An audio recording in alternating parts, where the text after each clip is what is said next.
Hi everyone, it's Russell with Ink and Paper Blog. Thank you so much for tuning in to my channel. Today's video is going to be the I Dare You tag that Richard over at Richardreads tagged me in. This is my first tag. I'm super excited but also super nervous. As he said, I'm new to the booktube world, so I'm going to do my best. I have everything written down in front of me, so I apologize in advance if you see me looking down a lot. I don't want to make any mistakes. So, first off, there are 3 rules. I have to be honest, which I will be. I have to answer all the questions, which I will. And I have to tag 4 people at the end, which I'm going to do my best. And I'll kind of explain that a little bit later. The first question is, what book has been on your shelf the longest? And for me, that is this book. This is Little Women, an abridged edition. Now, this belonged to my Aunt Deb when she was little. My Aunt Deb is one of my favorite people in the world. And as you can see, she was given this book by her friend Loretta in 1969. I found this book on my grandmother's property one summer. I was there for, we would always go to visit, and there was nothing to read, so she had a shed and it had a bunch of books in it from when my dad and his brother and sister were children. And I got this and a copy of Tarzan. I've since lost the Tarzan years and years and years ago, but I still have the Little Women. It's been with me a long time. I thought Little Women was that short. Actually, I thought the abridged version was the real version, and it turns out it's like 3 times as long. So, the second question is, what are you currently reading? What did you just read? And what do you plan on reading next? I just read The Mayor by Mary Gaitskill. As you know from my previous videos, I'm trying to get through the Bailey's long list. It's not going to happen. No matter how fast I read, I can't read that fast. But I just finished The Mayor a couple days ago. I'm currently reading this amazing, amazing novel, The Lonely Hearts Hotel by Heather O'Neill. It is fantastic. It is really dark and really gritty. It's not for all my reading friends. Emily Fine, don't read this book. But I really love it. I know Simon really loved it, and there are some great reviews on Twitter. It's really good. It's really, really good. What do I plan on reading next? Well, I think I'm going to try to continue to do the Bailey's list. So I have First Love by Gwendolyn Riley ready and available. It's pretty short, and I think it's very thought-provoking from what everyone who has talked about it. I know Anna over at A Case for Books. I'm not great with everybody's name, sorry, and Simon has talked about it.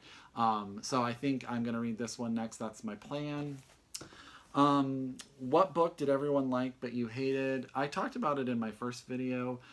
Everyone I know liked A Gentleman in Moscow by Amar Towles. I personally couldn't stand it.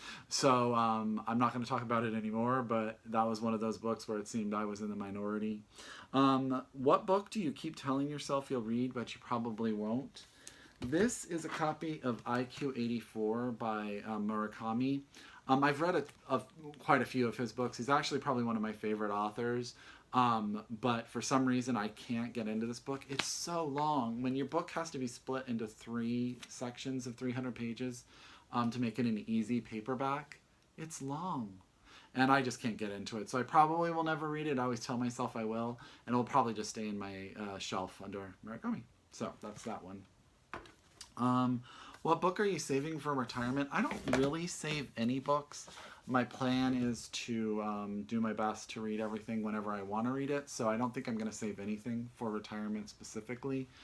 Plus retirement seems very far away. So I don't want to hold any books that long. Last page, read it first or wait till the end. I don't know anyone that would read the last page first. That sounds awful to me, so I would never do that. So there's that. Acknowledgements, waste of paper, or interesting idea. I actually really like acknowledgements. I actually read them in debut novels a lot to see who has inspired or mentored the novelist, to see if there's someone that would be a good read for me based upon who's inspired a book that I just really liked. Which book character would you switch places with? I had a really hard time with this question. I couldn't think of anyone that I would switch places with other than maybe Thursday Next from the Jasper Fforde series, which is about a woman who investigates crimes in side novels. I love the fact that she becomes friends with Miss Havisham. And then it's a bunch of wordplay, which is really, really clever. I haven't read it in years, but I remember really enjoying it and being jealous that she got to go into books that I really liked. Um, have you ever given a book away for a special reason to a special person? Every year for Christmas, I actually collect through the years books I like and think about the people I work with. And every year for Christmas, I give them a book that I've read that year that came into my mind about them.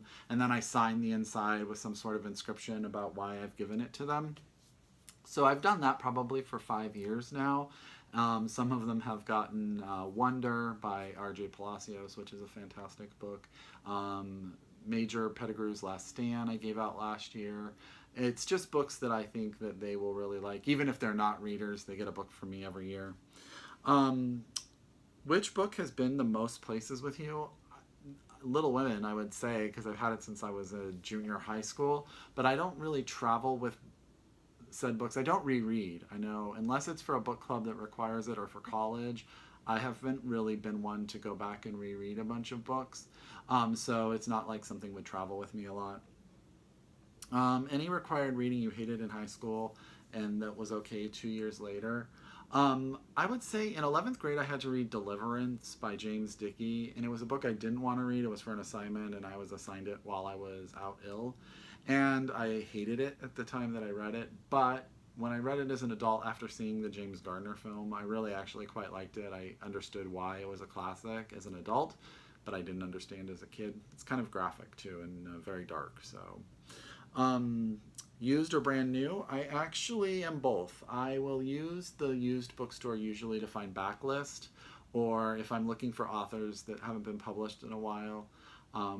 Barbara Pym, I've gotten all of her novels used at used bookstores, and I really like it. May Sarton, I have gotten all of her books used. But as you've seen in my book haul videos, I have no problem going and spending money on new books either. So I like to mix it up.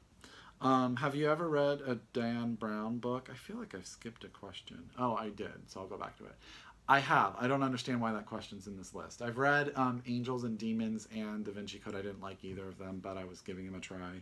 The question I skipped, actually I skipped two.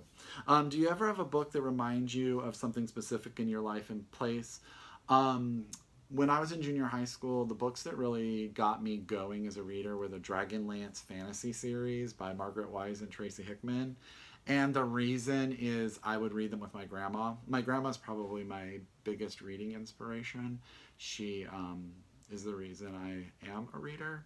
And she has kept every book she's read in these little black books. She's written them down for years. And when I say years, I mean like 30, 40 years. She has book after book that she's written down titles and authors. Aside. But she would read these Dragonlance fantasy novels with me, and we would talk about them, and so they have a special place in my heart. They kind of take me back to that time and place. I couldn't read one now, but I will always say that if you need a good novel, fantasy novel, they were the perfect place for me. Name a book that you acquired in an interesting way.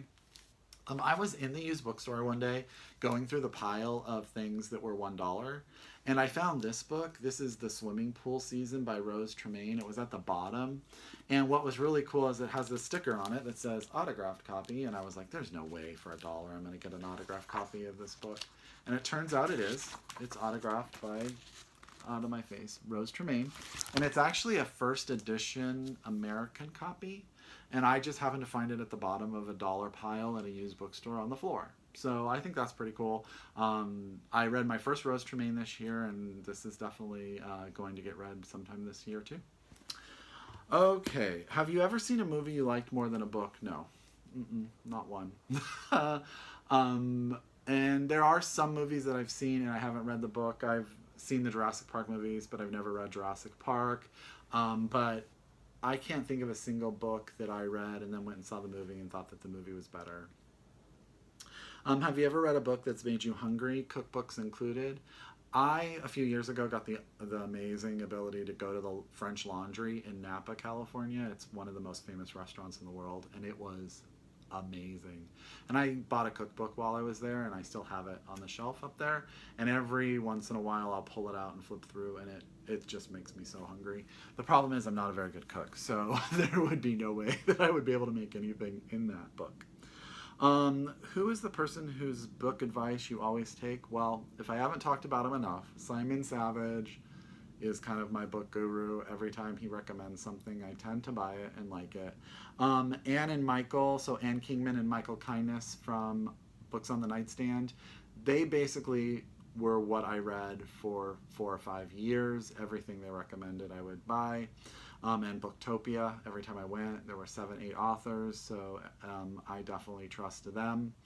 And then my friend Ryan Ludman, he's kind of my best reading friend here locally, and he will recommend books to me, and I know if he's telling me about it, it's pretty good. He's the reason I listened to Aristotle and Dante Discover the Secrets of the Universe, which was read by Lin-Manuel Miranda of Hamilton fame, and it was fantastic, and I would never even have known about it if it wasn't for him. So those are the people that if they tell me to read something, I tend to go out and buy it right away and get it on my list. Is there a book out of your comfort zone that you ended up loving? I read The Art of Fielding by Chad Habach. Is that how you say it? Harbach? It's a book about baseball. I hate baseball. I would never watch a baseball game. Don't like it at all. But I will say that that book was fantastic. It's a chunkster. It's like this big. And I remember reading it super, super fast and loving every page of it. Even the parts about baseball as a metaphor. It was really, really great.